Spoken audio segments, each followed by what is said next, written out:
Hello, welcome to another Looney Tunes review video. If you are new to the channel, make sure you subscribe to follow my journey to review all 1000 classic Looney Tunes shorts and give this video a like as well.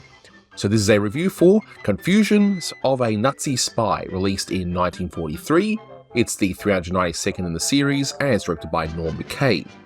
You can find this on the Looney Tunes Gone Collection Volume 6 DVD set, on the Porky Pig 101 DVD set. There is a HD version lurking around. I'm not sure exactly where it comes from, but that's what I'm using now, but lucky for you guys, it's in the public domain, so I'll have the short playing for you at the very end of this review. But just for consistency's sake, in case you haven't seen this one, and if you haven't, again, you can watch the short at the end, but anyway, what happens here is that we are in a police station where seemingly not much happens. Porky gets information that the missing links is out, and the missing links can seemingly change his identity at will. Because this is a World War II themed short, he of course works for the Nazi cause, and Porky Pig is extra stupid in this one as well, as you'll end up seeing. First up, you're going to see some highlights of the audio commentary that I did with my good friend Blue Genocide, who helped re-edit this video, and my good friend S.C. McPeter. The full thing's still up on the channel, but for consistency, I wanted to add that here. And then I'll let you know of a few other things that I missed, and yeah, you can watch the cartoon. So, without further ado, let's get into it. And with me today are my two good friends, S.C. McPeter and Blue Genocide. Say hi, guys. Howdy, y'all. We're still on the war, guys. Yep, and we will be for a little while. So with this one, we start off with, like, I suppose a Tex Avery-esque mini spot gag section, you know, we creep while you sleep and those sort of funny gags. And 2 crimes solved for the price of 1. Well, that's a good deal. We should take that one, I would think. Of course, fingerprint department. I mean, these are just ridiculous, you know, and yet I'm still laughing. Exhibit Yeah, A. of course. Of course. I mean, this one just, I don't know, I laughed way too much to the Crime Club one, to be honest. Yeah, it's just pretty bad. I wonder if these are caricatures of anyone in particular, or... I wonder who she's a caricature Well, of. pretty much anyone. Why is it the U.S. Army? Yeah. But I wonder if those drawings were done by Hilberman, who was the background artist here. I wonder if he actually did those drawings. Usually when a character was drawn in the background, yes, they were. Yeah. And I like that. And I like that little touch of the dog. He's got the Z's coming out of the mouth. An extra touch. But what were you saying there, SC? This is the first cartoon, as far as I can tell, that Art Davis animated on it. I believe some of this is his stuff. But this scene with him where the dog's about to hit Porky, that's brilliantly timed to Cal Dalton. But I actually remember seeing this one as a kid. And, you know, when I rewatched it today, I thought, oh yeah, I did see it as a kid. I mean, I also saw it in the Golden Collection, but it's like, wow, okay. I mean, Blue, did you see this one beforehand when you were a kid, maybe, or...? I saw this for the first time on YouTube. I think it was a bad 8-man DVD print. Ah, yes. Ugh. Yeah, we gotta love those. I mean, there's a good print online available because of Volume 6, of course. We got to get the Buddy restored first. I mean, this is exactly right. Yeah, because we all want that, you know. But that's okay. Buddy's Bearcats, we've got a great print of that. I'm happy, you know. The title of this looks good short is based off a Warner Brothers movie of 1939 called Confessions of a Nazi Spy. So, I thought I'd throw that bit of trivia in there because we needed to. Of this disguise. I really like the expressions on this spy. Such so great. Look at that drawing of the links. Of course, it's missing links. Ha ha. Gotta love that. But here's the war reference right there. Besides the name and that gag, this one really doesn't focus on the war. It's just a typical spy story, I guess. Exactly right. You know, I've got to point out the backgrounds once more and just show that this is pretty much what Chuck Jones would end up doing in his shorts very soon. It's this sort of stuff we would have, I guess, continued with, and since Chuck helped him a few times early on in his directing career, it's not really surprising. Now, here's what I wanted to point out. How, of course, in this really funny gag, how he disguises himself as Porky, if you listen, like, if this is Mel Blanc doing Porky's voice in a German accent, like, that's how versatile he was. It was just incredible. Like, yeah, he was great at making his own characters just to imitate his other characters. you gotta love this running gag with the sneezes. That's pretty awesome. This dog is just a really funny character too. I'm gonna be honest, I am struggling. There's not a whole lot I can really think to say about this one. That bomb moment is when you guys was blue when we had to go record the shorts last time. Yeah. This is one of those shorts where, it's not the greatest, but it's far from the worst. It's one of those nice little shorts you can just put on and watch and not be, feel like you want to run away from, like with some of the early Buddy shorts, of course. Yeah, pretty much. I like the lighting and the backgrounds. I mean, how many times have we brought up the backgrounds in this one? I'm sure somebody's got a game of shots where every time we say background, they have to take a shot. This is just UPA in black and white as far as I'm concerned. Yeah, especially considering Hilberman would end up being one of the founders of UPA. So as mentioned, that track in full is available on the channel still. So a few things I wanted to go through that was missed the first time around because we seem to only go on and on and on about the backgrounds in that one, which, hey, they're absolutely beautiful in this. Even if you don't like the short, you can still admire what was done in the backgrounds here. But as I mentioned in the short, the title is a parody of Confessions of a Nazi Spy, which was a Warner Brothers movie released in 1939.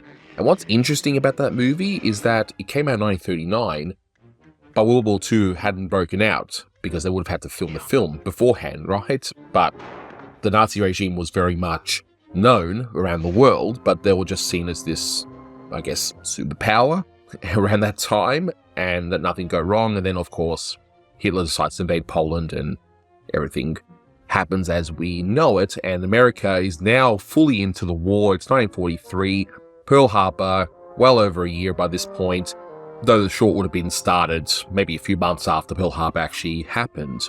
But what I didn't realize at the time is that this is actually the final Norm McCabe Porky Pig short, because Norm McCabe gets drafted into the army, and it's also the final solo black and white Porky Pig short. There's another black and white Porky Pig short coming up where he's teamed up with Daffy Duck, but it's another, I guess, a minor milestone, if you will, that I actually noticed.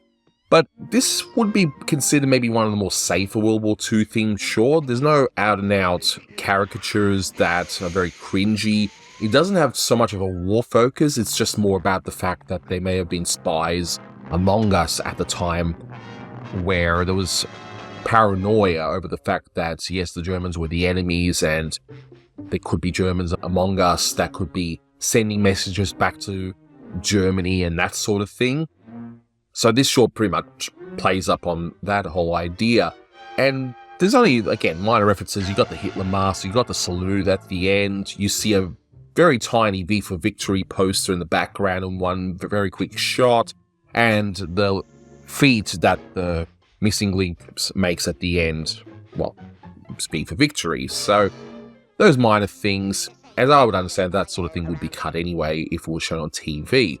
But let's go through the short on a few things that I did miss. There's so much happening in the opening scenes where it's like a Tex Avery style opening, where I didn't realize that outside of the police station, we see Constable Porky Pig, successor to Third Degree Burns. Beautiful. Love that. Old Clues Wanted. That one would be probably caught by most people looking at this for the first time. 20 Degrees Cooler inside. And in case you're wondering, cooler is also old-time slang for prison. So in case you're wondering why they're writing cooler in the front there. But boy, oh boy, as the short goes on, it's beautiful. As a connoisseur of dad jokes, I love this opening. You got the fingerprint department. Beautiful. You've got that really dark joke involving hanging. The sure cure for criminal tendencies. So yeah, just kill criminals outright? Is that what that's trying to imply? But anyway, sure, why not? That wanted lady and you ain't kidding, brother, that's clearly a reference to the fact that men would have been long overseas without their significant other at this point, and I'm sure you can figure out the rest from there. We see a sign saying special rate for blue bloods. No, not my editor blue. Not that kind of special rate. But blue bloods just means rich families. I mean, what else is new? Of course they're going to get special treatment. Always do, right? back then it was happening, and it still happens today. I like that radio, how it interacts with the outside world, seemingly as though it's a two-way thing as opposed to one way, which is what radio is, of course. The dialogue, the nah-uh-uh, and when the dog tries to turn off the radio, you hear, don't touch that dial. That was a common saying, a radio saying of the day as well. And, of course, the dog smashes that radio, which is what I feel like doing to my alarm sometimes. And I love the animation of how Egbert, this dog, is about to hit Porky with the mallet, but then stops midway. It's great timing there. I thought it was great. And we get a nice little introduction of the sneeze gag that will make an impact all throughout the short. And it happens a lot more than the usual rule of three. Usually you would establish the joke, it would happen then a second time, and then by the third time you get that punchline. But here it happens a lot more times before you get the punchline at the end. But how effective is that sneeze contraption, which is just a plunger with the hand on it? Very bizarre. But anyway. And we see the second sneeze, which plays up that something's fishy with this tree. So again, we're just playing up something's going to happen with the sneezing, and something's going to happen with this mysterious lynx that's lurking about.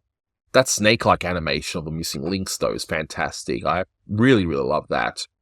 And again, this has some great animated moments, aside from the wonderful backgrounds. We even get a great bit with the missing lynx head. For some reason, he's just going backwards and forwards, and then he turns into two and then just bangs himself in the head. Really bizarre, but I don't know. I thought that was funny. Pretty good. And I love the first disguise of the spy, and I like how it was just establishing the fact that this missing lynx is a great spy, an actual master of disguise, which would pay off later on when he disguises himself as a really long, tall-looking Porky. So the story-wise, this does a lot of really good things. It sets up a lot of things to be paid off at the very end, so it's done really well. Definitely.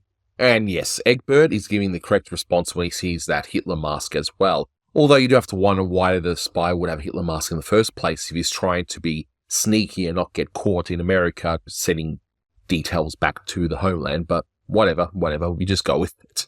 Now, we see a few references here. So we see on the watch, Spy Time is Your Time, and that looks to be a reference to Rudy Valley's song, My Time is Your Time. I can't really find anything else. If I'm incorrect there, let me know, but I believe that that's what the reference is there. And the Hallelujah, I'm a Bomb, that appears to be a reference to the song Hallelujah, I'm a Bum from the movie of the same name in 1933. And I love the animation of the missing lynx holding that bomb as well. It's such a well-rounded, fully figured animation there. I really love that. And we get some great timing where missing lynx like, do you see that little bag? And then Porky's like, do you mean the one over there? And the dog's holding the bag bomb. And the dog reminds me kind of Troopy here. And the dog always likes to bring that bag bomb wherever the bad guy doesn't want it. So, I don't know, maybe Tex Avery saw this and got the idea of Droopy. Who knows? Who knows? I doubt it, but it's very similar, though. So now we start to get a payoff for the sneezing, where the dog constantly sneezes, and that's how he lets go of the bag, which I thought that was great. But that's not quite the final payoff yet, but we do start to slowly get a payoff for all that sneezing. Love the animation of how the spy just smashes into the wall twice. He's such a master of disguise, and yet he's an absolute klutz. So that gives you extra character there, which I thought was great.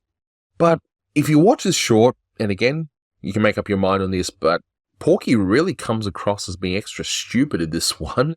He still doesn't get the fact that this missing lynx is the bad guy. It's the guy you're looking for. In fact, in one shot, he's even standing right next to the wanted poster. I don't know, he's just extra stupid in this. How he became a police officer, I don't know. And then we get the final payoff to the sneeze gag, which is fantastic.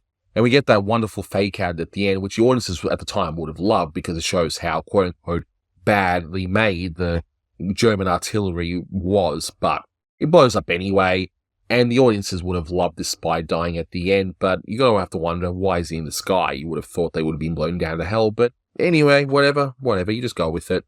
And we end with a nice V for victory at the end. This short's pretty good. This one gets a solid 8 out of 10. It's one of those better World War II shorts where it's not filled with racist caricatures. And I get why they did that, okay? Because they were fighting a good fight. They were making fun of the enemy and so on. But This one is a lot more funnier, a lot more wittier, I thought. There's a lot of great setup and payoff in this one. You got beautiful backgrounds, funny gags, and, well, Porky Pig's extra stupid in this one, but that's what makes this cartoon so much funnier. But you be the judge. You can watch it for yourself right now. So that'll do for this review. Thanks for watching, and until next time, take care.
Good morning. Wake up, everybody. Wake up, everybody. Have you had your tasty toasties this morning? Good for you. And now for our... Don't touch that dial. And now for our morning exercises. Open those windows. Take a deep breath.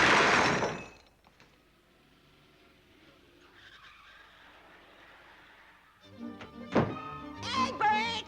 Egbert! Hey, Egbert! Hey, you're on your toes, boy.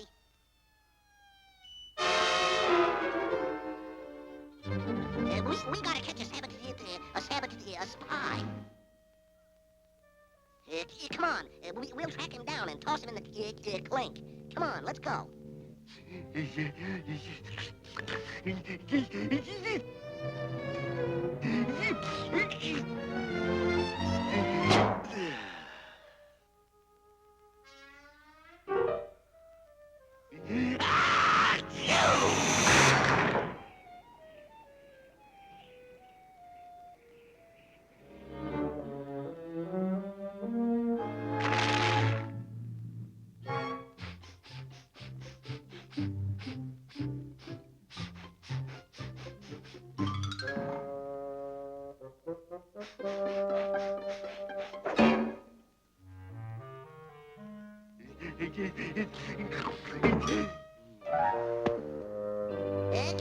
Come on, Egbert, hurry up.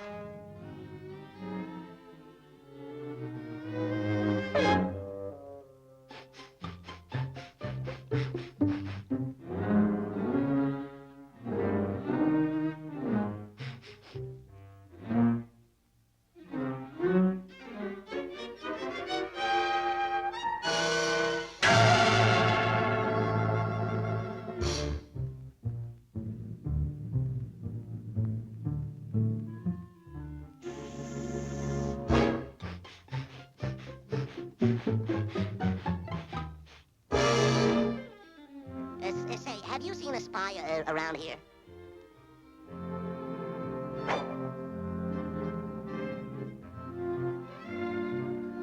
Does he look like this?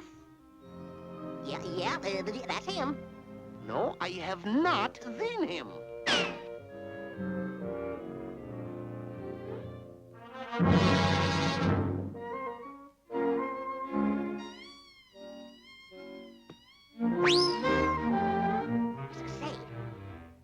I bet that's the...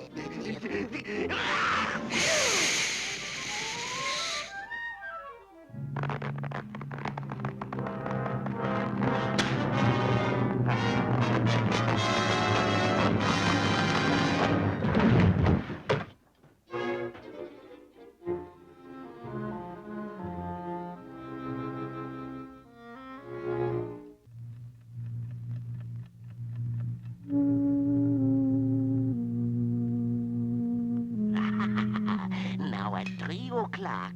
War savings time. Kabloom! Hey, you. Stick 'em up. I bet you're that old, Well, I'm not so sure that you're Porky Pig either. There's your license. Can't you see the white line? There's the fire. Move along or I'll run you in, Bob.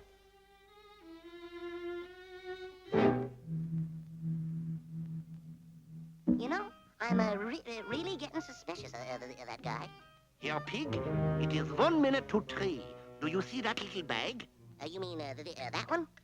Yeah, at exactly 3 o'clock, that little... Yeah!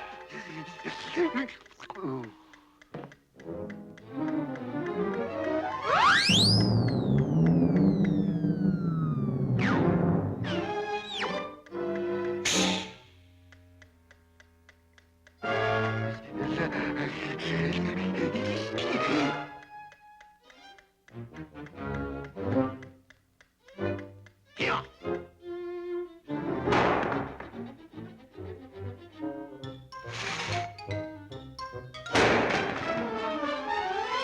You know, that guy sure does act suspicious.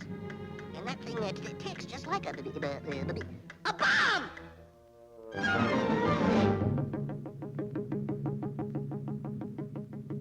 Yeah, that's all right. That's just my little old heart.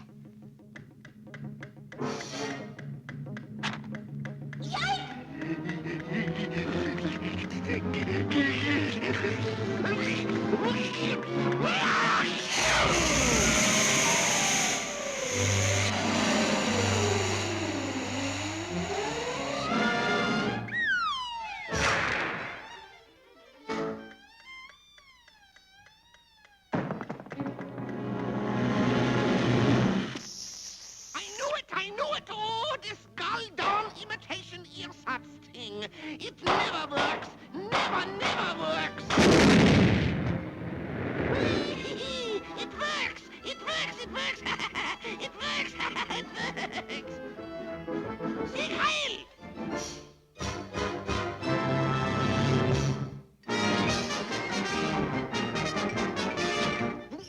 That's all, folks.